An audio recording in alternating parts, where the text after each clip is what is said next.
घर दिया, 40 लोगों को घर नहीं दिया। तुम तो गुलामी करते हो, चमचागिरी करते हो इन उद्योगपति की। नहीं, अनीता अंबानी ने आज ट्वीट करके कहा कि मित्रों, आज है वक्त किनका? मोदी जी के पीछे खड़ा होने का, नहीं तो हम लोगों का फ्यूचर खतरे में है। तो पता चला कि टोटल पैसा इन्हीं उद्योगपति के अकाउंट में जाते हैं। नीता अंबानी, अनिल अंबानी की वाइफ जियो, जिनका आप और हम यूज करते हैं, उनका ये ट्वीट देख लो उठाकर यूट्यूब के अंदर, सोशल मीडिया के अंदर। मेरे हिंदुस्तान के मुस्लिम भाइयों, कितना बड़ा नुकसान होगा इस बिल से। आज जो लोग सड़कों पर उतरे हुए हैं, ऐसे नहीं उतरे हुए। और ये बिल मुसलमानों के खिलाफ के साथ साथ सबसे बड़ी जो जुर्म है इस बिल की, वो ये है कि ये बिल हिंदुस्तान के संविधान के खिलाफ है। हिंदुस्तान का संविधान क्या कहता है? The state shall not deny to equality before law और the equal protection within the laws. India के किसी भी एरिया के अंदर कोई भी हिंदुस्तानी रहे, उसको इक्वल प्रोटेक्शन, बराबरी का, उसकी हिफाजत हो और उसको बराबरी का हक मिले इंडिया स्टेट के अंदर रहने वाले लोगों को। लेकिन यहां पर जो कानून बना, इस धारा का उल्लंघन करता है। और मुसलमान वो है जिसने इस हिंदुस्तान के संविधान को बचाने के लिए, इस देश की आन बान शान को बचाने के लिए हमेशा से कुर्बानी दी। तुम हमें अगर डरा रहे हो कि हम तुम्हें इस देश से निकाल देंगे, तुम्हें जाना होगा इस देश से बाहर। 130 करोड़ लोगों के बीच में तुम दंगे नहीं फैला सकते हो। मेरे भाइयों, आपको नहीं डरना। आपके नबियों के साथ ये तारीख दोहराई गई। और जुर्म क्या है? बहाना। कुछ लोग बोल देते हैं कभी कभी कि मुसलमान तो नमाज पढ़ता है, मुसलमान तो ज़कात देता है, मुसलमान तो अपने नबी को मानता है। बताओ, हम अगर नमाज पढ़ते हैं तो कोई गुनाह है? नमाज हम इसलिए पढ़ते हैं क्योंकि अल्लाह का फरमान है।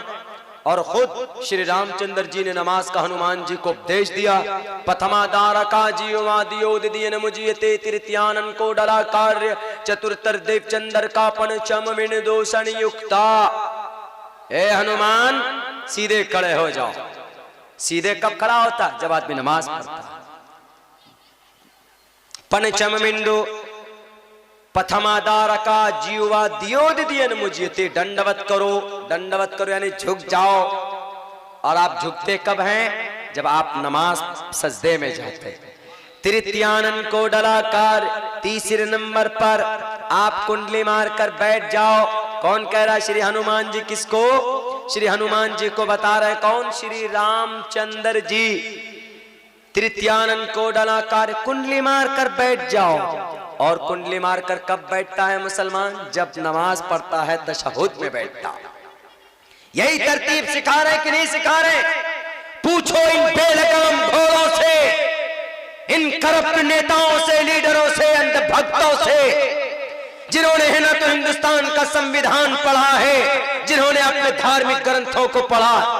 The most great, most beautiful book has been written by human beings on the earth, on the India.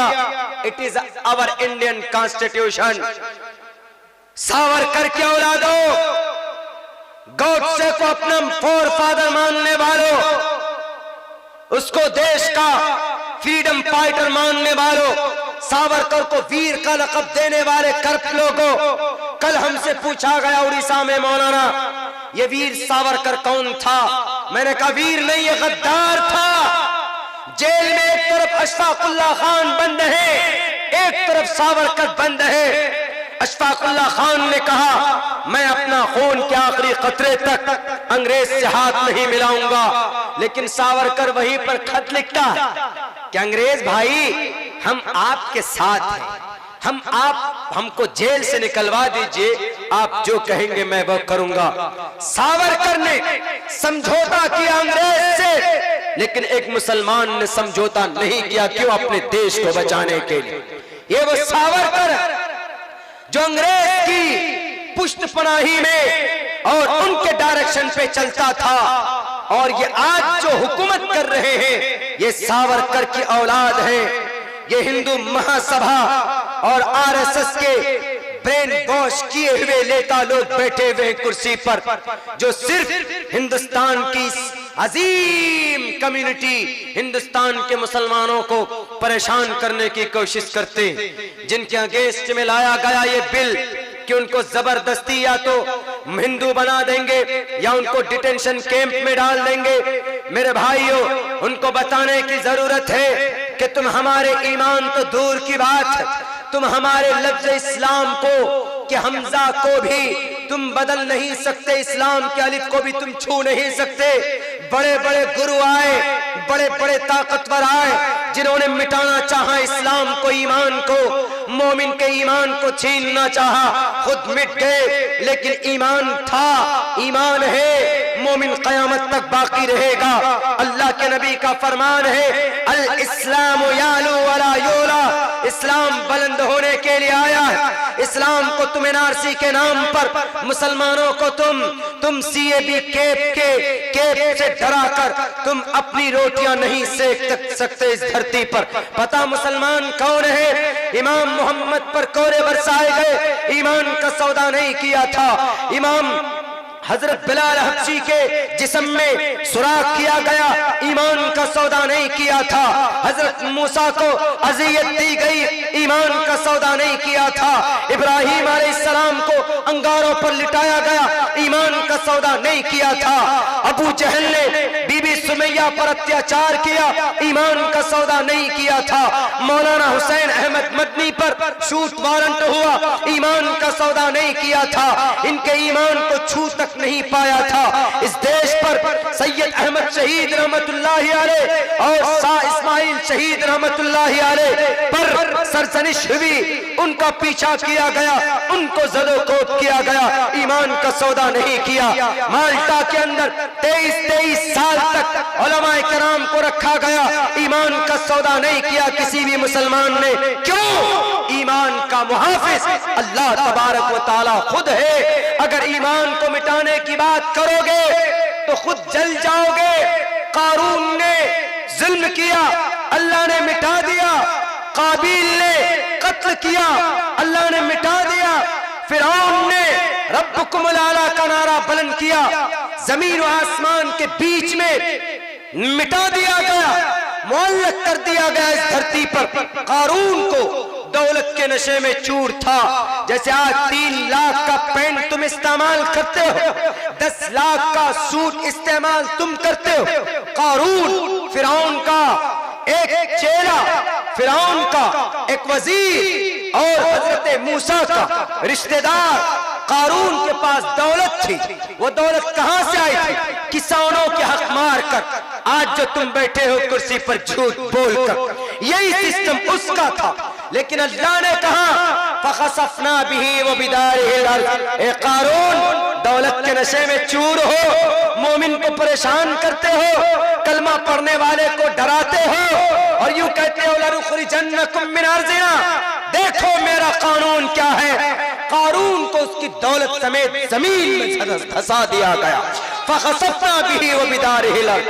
अगर तुम्हें अपनी 450 MP पर गर्व है, अगर तुम्हें प्रचंड बहुमत पर गर्व है, तो तुझसे पहले भी बड़ी बड़ी ताकतवर सल्तनत का मालिक आया, जमीन में धंसा दिया गया। तेरा भी वक्त करीब है इस देश के करप्ट राजनेताओं। अगर तूने हिंदुस्तान के हिंदू मुसलमानों को लड़ाया, अगर तूने यहाँ के देश के किसानों को डराया और धमकाया, तो एक बात याद रखो, तुम्हें भी ईश्वर कभी छोड़ेगा नहीं। तुम्हें आज तो तुम्हें ठोकर लगी, तुम्हारा नाक जमीन पर लग गया। एक दिन वो आएगा कि हिंदुस्तान के मुसलमान, हिंदुस्तान के दलित जो मजलूम है, उनकी आवाज जाएगी अर्श पर और तेरे लिए तबाही के फैसले लेकर आएगी। तो कुछ नहीं कर पाएगा। क्यों? इतिहास गवाह है, जालिमों का खात्मा हुआ है। मेरे भाइयों, बस हमें और आपको सबसे पहले अल्लाह की जात पर ईमान को मजबूत करना। फखसफना बिही व बिदारिहिल अर्ज़। अल्लाह ने कारून को उनकी दौलत समेत जमीन में धंसा दिया। फिरौन भी गया, कारून भी गया, शद्दाद भी गया, हामान भी गया, हिटलर वो भी गया। कौन था? हज्जाज बिन यूसुफ। 80 हजार लोग उनके कैद खाने में रहते थे। हज्जाज बिन यूसुफ मुस्लिम था, हाफिज कुरान भी था, शराब नहीं पीता था, लेकिन जुल्म ये था कि वो लोगों का कत्ल करता था जबरदस्ती। हालांकि उनके जमाने में 3 ऐसे मुजाहिद थे, कुतैबा बिन मुस्लिम, मूसा बिन नजीर, कासिम, मोहम्मद बिन कासिम, बड़े जबरदस्त मुजाहिद थे। लेकिन हज्जाज बिन यूसुफ जब आदमी का, अल्लाह के वली का, उलमा का जब तक कत्ल नहीं करता था, मासूम आदमी का इसको चैन नहीं आता था। तो पता है जब ये मरा है तो इसको अल्लाह ने कैसी बीमारी दी थी? ठंड की बीमारी, जिसको जमहरीर ऐसे कुछ कहते हैं। इतनी जबरदस्त बीमारी होती है ये कि आग उनके सर पर डाल दिया जाता था, उनकी बॉडी पर, तो उनको सुकून नहीं मिलता था। पूरा बदन उनका जलकर भस्म हो गया, उसी में तड़प तड़प कर मर गया। हज्जाज बिन यूसुफ गवर्नर था इराक का, 4 मुल्कों पर का गवर्नर था। आज तो तुम्हारे कब्जे में केठो मुल्क है और तुम हिंदुस्तान के संविधान को बदलने चले, कयामत तक हुकूमत करने तो आए नहीं हो। क्या गुनाह है मुसलमानों आपका? नमाज पढ़ते। नमाज पढ़ना गुनाह है तो श्री रामचंद्र जी ने हनुमान को क्यों बताया? दियो दिदियन मुजियते तृतीयानन को डला 4 चतुर्तर देव चंद्र का, चौथे नंबर पर थोड़ा झुको, थोड़ा। नमाज में जब आप रुकू करते हैं तो थोड़ा झुकते हैं। पंचम विनदु संयुक्ता, ए हनुमान 5वें नंबर पर तुम शरीफ इंसान की तरफ बैठ जाओ। जब हम कायदा अखीरा में बैठते हैं तो कितना सुकून मिलता है। जब आप नमाज पढ़ने के लिए जुमे की नमाज में मस्जिद में जाते हैं, इमाम साहब जब खुतबा पढ़ते हैं तो नींद आती है ना, ऊँघ आती। कितनों टेंशन में है, कितनों धूप में पसीने में आए, आप मस्जिद में बैठे, खुतबा शुरू हो गया, ऑटोमेटिकली आपको एक तरह की ऊँघ आती। कम से कम 1 मिनट 2 मिनट के लिए जरूर आंख बंद हो जाती है सबकी। 100 में से 2-4 आदमी ना हो अलग बात है, लेकिन होती उमूमन 95% आदमी का होता है। हमारा तो होता है। बैठते हैं, तकरीर सुनकर जब खुतबा शुरू हो जाती है तो ऊँघ आती है। क्यों? ये दलील है कि जब आदमी मस्जिद में सुकून से बैठता है तो अल्लाह की रहमत की बारिश होती है। जब खुतबा शुरू होता है तो एक रहमत की बारिश होती है। उसी रहमत का इतना असर होता है, उस अब्र रहमत का इतना असर होता है कि आदमी को ऊँघ आने लगती, सुकून आने लगती। तो इसीलिए कहा पंचम विनदु संयुक्ता, शांति के साथ बैठ जाना। कब? कायदा अखीरा। अत्तहियात पढ़ते हैं, दरूद शरीफ पढ़ते हैं, दुआ मासूरा पढ़ते हैं, तब जाकर हम सलाम फेरते, इत्मीनान के साथ बैठते। अब बताइए, कुछ लोग कहते हैं कि नहीं मौलाना नमाज पर पाबंदी लगनी चाहिए, आवाज निकल जाए तो तुम्हें डरना नहीं है। क्यों? क्योंकि तुम्हारे पूर्वज के साथ भी ये तारीख दोहराई गई है, उनको भी डराया गया है। वक़ाल अल्लज़ीना कफ़रू लिरुसुलिहिम लनुख़रिजन्नकुम, जरूर बिज़रूर हम अपने देश से निकालेंगे। होम मिनिस्टर ने बयान दिया कलकत्ता में कि हम घुसपैठियों को निकालेंगे, जैन, नॉन मुस्लिम, हिंदू, बौद्ध, कन्फ्यूशनिज्म, पारसी को नागरिकता देंगे, लेकिन हिंदुस्तान के घुसपैठिए को बाहर निकालेंगे। ये बात कही थी। लनुख़रिजन्नकुम मिन अर्ज़िना की तफसीर है कि नहीं है? वक़ाल अल्लज़ीना कफ़रू में, कफ़रू की तफसीर में ये हमारे मोटे भाई आते हैं कि नहीं आते हैं? मिन अर्ज़िना औ लतऊदुन्न फी मिल्लतिना, या जबरदस्ती तुम हमारे धर्म को स्वीकार कर लो, हमारे मजहब को मान लो, हिंदू धर्म को स्वीकार कर लो। हम तुम्हें नागरिकता दे देंगे। सीएबी बिल सिर्फ हिंदू के लिए बना, सिर्फ कन्फ्यूशनिज्म के लिए बना, सिर्फ जैन के लिए बना, सिर्फ बौद्ध के लिए बना और सिर्फ सिखों के लिए बना। और तऊदुन फी मिल्लतिना, मुसलमानों का नाम छांट दिया। क्यों? ताकि मुसलमानों को अगर एनआरसी में नाम छप जाए, घुसपैठिए पे नाम आ जाए, उनको अगर नागरिकता चाहिए तो वो अपना धर्म परिवर्तन करके हिंदू भाइयों के लाइन में आएंगे, तभी उनको एनआरसी के अंदर उनका नाम रजिस्टर होगा, उनको नागरिकता दी जाएगी। औल तऊदुन फी मिल्लतिना, इस तफसीर को पूरा करने के लिए, हिंदू मुसलमानों को जबरदस्ती हिंदू बनाने के लिए ये बिल लाया गया। हिंदुओं को तो फायदा मिल जाएगा, जिनका नाम छटेगा एनआरसी में, हिंदू का नाम तो आ जाएगा, 2 घंटे में आ जाएगा या कुछ महीनों में आ जाएगा। बच गया मुसलमान, उनके लिए तो कोई प्रावधान है नहीं सीएबी में। मुसलमानों से कहा जाएगा कि अगर तुम परेशानी से बचना चाहते हो तो हिंदू धर्म कबूल कर लो। एक आदमी, उनका नाम अब्दुल रहमान, वो आदमी बांग्लादेश से आया हिंदुस्तान में। कब? 1972 में आया। लेकिन उनके पास ड्राइविंग लाइसेंस भी है, पासपोर्ट भी है, गैस कनेक्शन भी है, सब कुछ भी। 72 में आया, लेकिन अपने बाप का प्रूफ नहीं कर पाया, तो उसका नाम एनआरसी में नहीं है। एक आदमी है जिनका नाम राजू है, वो बांग्लादेश से सन 2014 में आए, पैदा बांग्लादेश में हो। उनके पास ना तो कोई डॉक्यूमेंट्स है, उनके पास ना तो लाइसेंस है, ना तो आईडी प्रूफ है, ना तो आधार कार्ड है। लेकिन एनआरसी में उनका नाम नहीं आया क्योंकि अपने बाप को साबित नहीं कर पाया सन 2014 से पहले। लेकिन अब्दुल रहमान और राजू को तो नागरिकता मिल जाएगी। क्यों मिलेगी? क्योंकि उनके लिए सीएबी है। रह गया अब्दुल रहमान जो 72 में ही आया है, उनके पास सारा डॉक्यूमेंट्स है भी, लेकिन इनको बाप का प्रूफ नहीं कर पाया है, तो इनका नाम नहीं आएगा। तो अब ये बेचारा क्या करेगा? तो इस बेचारे को घुसपैठिए करार देंगे। अच्छा, सीएबी के तहत नहीं आ सकता? नहीं, क्योंकि सीएबी सिर्फ ओनली अगेंस्ट द मुस्लिम, सिर्फ मुस्लिम के अलावा के लिए बना, मुसलमानों के लिए नहीं बना।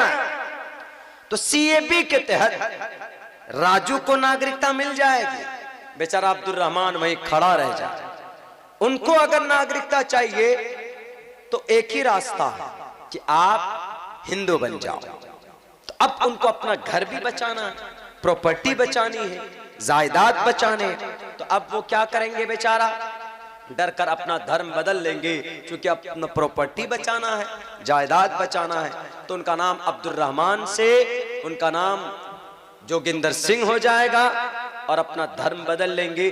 तकरीबन हिंदुस्तान के अंदर 45 कई फीसद लोग ऐसे हैं, कई करोड़ लोग, जो एक दिन के अंदर अपना ईमान बदलकर मुर्तद हो जाए, अपनी प्रॉपर्टी बचाने। और बोलते हैं क्या कि इस बिल से हिंदुस्तान के 130 करोड़ लोगों से कोई लेना देना नहीं। झूठ बोलते हो, बेवकूफ बनाते हो लोगों को। अब से पहले भी तुमने झूठ बोला था कि 15 लाख आएंगे अकाउंट में। जब बाद में पूछा कि आपने तो कहा था, वादा किया था, तो क्या बोला मोटू जी? ये बोले कि नहीं, वो तो एक सियासी जुमला था। तब भी आइंदा चलकर अगर तुम बोल दिए हिंदुस्तान के मुसलमान सड़कों पर नहीं आएंगे, चलो भाई मान लिए कि हमको कुछ नहीं होगा, बाहर से जो मुसलमान आए, नॉन मुस्लिम आएंगे, ये बिल उनके लिए है, हमारे लिए कुछ नहीं होगा। लेकिन कल चलकर एनआरसी के अंदर जिनका नाम छटेगा वो घुसपैठिए करार दिए जाएंगे, उनके लिए बिल बना नहीं।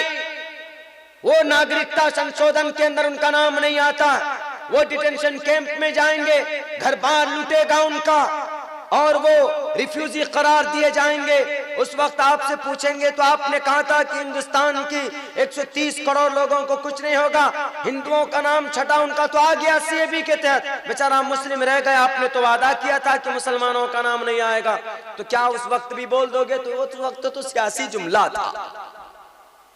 मेरे भाइयों, टारगेट एनआरसी के जरिए ये पहले यूं समझिए कि एक छुरा तैयार किया गया, चाकू, बकरीद में बकरा खरीदा जाता है, चाकू तैयार किया जाता है, उसके बाद फिर जिस दिन आता है बकरीद का दिन, उस दिन ज़िबा किया जाता है।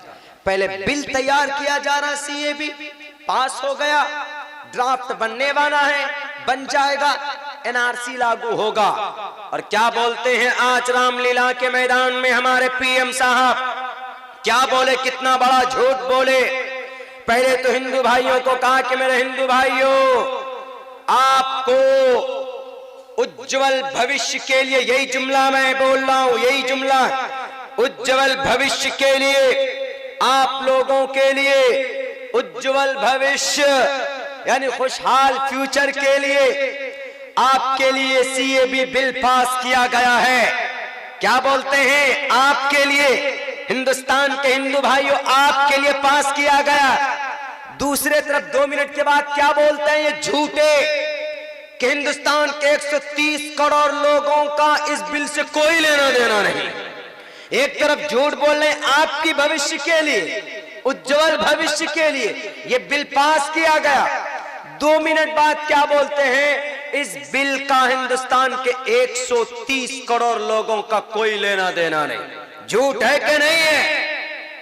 दूसरा बड़ा झूठ क्या कि सुप्रीम कोर्ट में, ये लोकसभा के अंदर कभी भी झूठ नहीं बोला जाता, लोकसभा के अंदर बोला गया है 130 करोड़ लोगों को इससे कोई नुकसान नहीं होगा।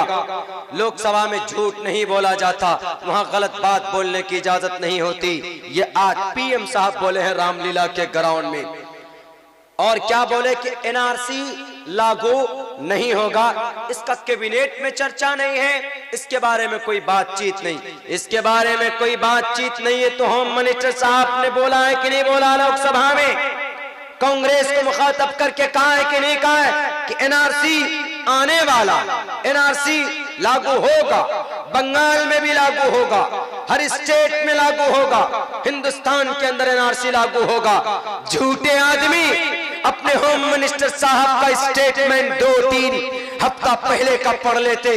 जिस दिन बात हो रही थी सीएबी की, उस दिन एनआरसी के बारे में नहीं बोला गया। क्यों झूठ बोलते हो कि कोई चर्चा नहीं हुआ इस पे? गलत इंफॉर्मेशन देकर लोगों को बेवकूफ बनाते हो। हमने 40 लाख लोगों को